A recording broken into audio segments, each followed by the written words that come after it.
Sang Kiai 1. Dipublikasikan oleh Novel Plus. Pagi belumlah terang. Lereng Gunung Putri masih diselimuti kabut tebal. Dingin masih menusuk tulang. Di lereng gunung sebelah selatan, nampak berjejer kobong pondokan santri tak teratur. Sayup terdengar suara wirid para santri di bagian tengah pondokan. Rumah bambu yang tak sederhana. Dinding yang dianyam dari bambu dengan rapi. Juga alas hamparan dari bambu yang dipukul hingga pecah.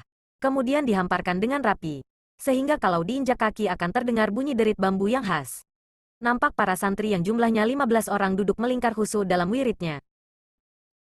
Sang kiai yang juga ada dalam lingkaran juga duduk bersila. Orang tak akan menyangka mana kiai mana murid. Sebab semua sama. Hanya ketika sang kiai mengangkat tangannya dan wirid semuanya berhenti. Kemudian sang kiai menyuruh wirid yang lain. Santri pun melanjutkan. Orang tak akan menyangka yang disebut kiai ini seorang remaja. Kira-kira umurnya 12 tahun. Kulitnya putih bersih. Dengan wajah biasa. Namun memancarkan wibawa yang tiada taranya. Presiden sekalipun akan dibuat tunduk bila berdiri di hadapannya. Di sebelah rumah sang kiai ada rumah bambu lagi yang lumayan besar. Dindingnya dari kerai. Yaitu bambu yang disisik halus kecil-kecil kemudian disusun rapi dengan tambang. Sehingga bisa dibuka tutup dengan digulung. Dalamnya juga beralaskan bambu seperti di rumah kiai. Nampak banyak orang lelaki tiduran dengan nyenyak. Mereka ada sekitar 20 orang. Kesemuanya lelaki. Karena tempat para tamu perempuan ada tempatnya sendiri. Para tamu ini bukanlah orang yang biasa-biasa. Seperti Pak Udin. Yang seorang tentara yang punya kedudukan di Angkatan Udara. Pak Yusuf yang seorang jaksa dari Jakarta. Juga ada para pemilik perusahaan raksasa di Indonesia.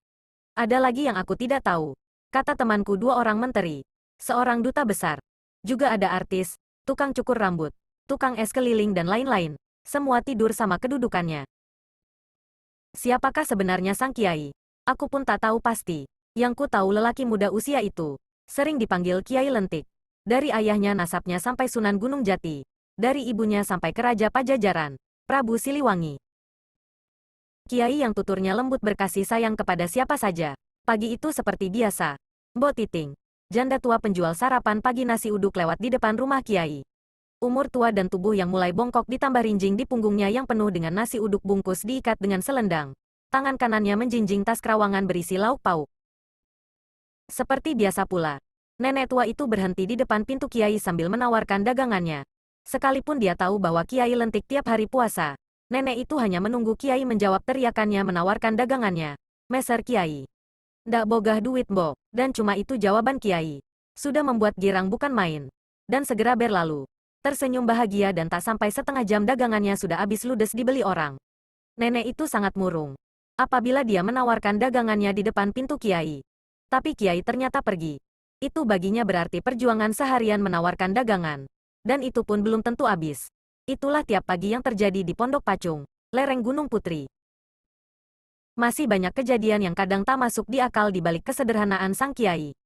Waktu maghrib itu, santri yang menjalankan puasa telah selesai berbuka dengan singkong rebus dan air putih. Seperti biasa juga Kiai ikut berbuka dengan kami dengan beralaskan daun pisang singkong yang sudah masak dituang di atas daun pisang dan dinikmati bersama-sama sambil jongkok. Tak ada yang istimewa. Tak ada pecel lele Lamongan, rendang Padang, soto Madura, soto babat bahkan nasi pun tak ada. Tapi tak pernah kami peduli. Itu hanya makan. Lebih baik makan apa adanya tapi untuk beribadah. Daripada makan yang enak-enak ujung-ujungnya untuk berbuat maksiat. Setelah makan kami mengelilingi toples yang berisi tembakau. Itu barang berharga kami. Tembakau oleh-oleh dari Lukman yang pulang dari ngejalani ngedan. Kami semua mengalami. Yaitu pergi tanpa bekal. Menyerahkan diri di kehendak Allah.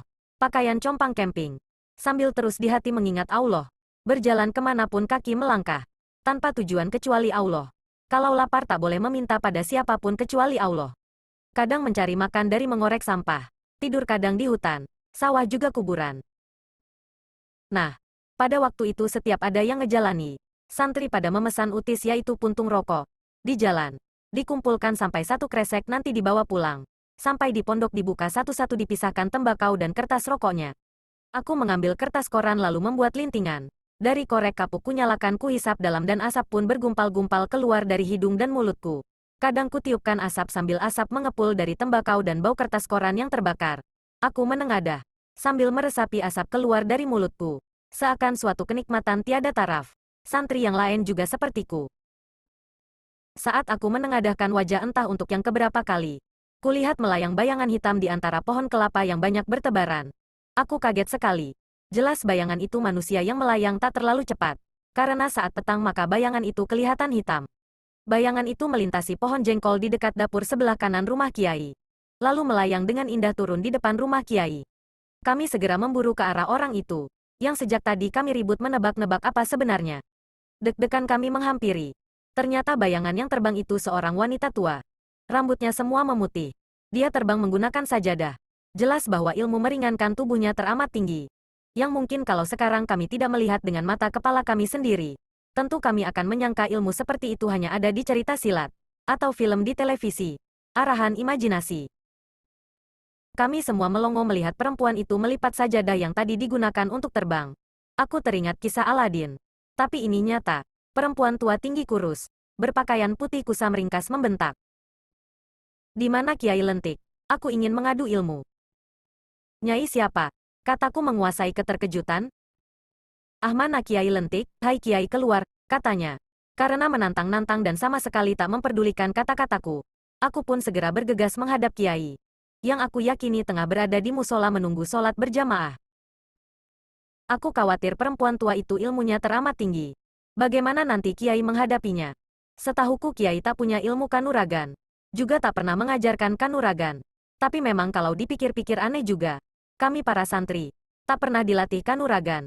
Ilmu silat apapun kami tak tahu. Karena memang di pesantren Pacung ini kami hanya diajar bagaimana mendekatkan diri pada Allah. Bukan lewat teori tapi praktek. Bagaimana bertawakal, syukur, khauf, rojak, dan bagaimana membersihkan hati dari segala sifat yang menjadi penyakit hati. Tapi para penduduk sekitar juga para tamu yang datang selalu berkeyakinan kalau pesantren ini adalah pesantren kanuragan, yang muridnya sakti-sakti kebal senjata, bisa terbang dan cerita-cerita yang dilebih-lebihkan. Aku masih takut bagaimana jadinya kalau Kiai bertarung dengan nenek sakti ini. Selama ini yang aku tahu Kiai sangat menguasai ilmu pengobatan, sakit apapun. Dari sakit gila, sakit luar, penyakit dalam, sampai penyakit kena santet, kena guna-guna kena jin, kena narkoba, semua bisa disembuhkan. Orang pengen jadi lurah, camat, bupati, gubernur, sampai mau jadi presiden larinya ke Kiai. Dan Kiai hanya mendoakan saja. Tapi kalau ilmu kanuragan, aji kesaktian, aku tak tahu. Aku jadi ingat ada seorang tentara mau dikirim menjadi pasukan. Pasukan penjaga perdamaian di Kuwait namanya Iqbal. Dia datang dengan tamu yang lain mau meminta syariat ilmu kekebalan. Dia ngantri dengan tamu yang lain lalu menghadap Kiai. Pas giliran si Iqbal. Kiai bicara sebelum Iqbal ngomong. Begitulah Kiai selalu tahu maksud kedatangan orang sebelum orang itu menyampaikan maksudnya. Bahkan tahu hari, tanggal, tahun kelahiran serta siapa bapak ibunya. Bahkan orang itu abis melakukan maksiat apa Kiai pun tahu, dan kadang diucapkan Kiai tanpa tedeng aling-aling. Begitu saja mengalir. Aku jadi ingat waktu aku pertama kali datang ke tempat Kiai. Kiai mengupas aku habis-habisan tentang pacar-pacarku. Apa yang kulakukan dengan si Hani, dengan Umi, dengan si Diah, dengan si Fatih, Dina, semua disebutkan satu-satu oleh Kiai plus nama orang tua gadis itu. Jelas membuatku jengah, malu dan aku yang sebelumnya datang ke pesantren ini karena bekerja yaitu membuat kaligrafi dari semen. Akhirnya memutuskan untuk mondok dan belajar ilmu dari Kiai. Bersambung.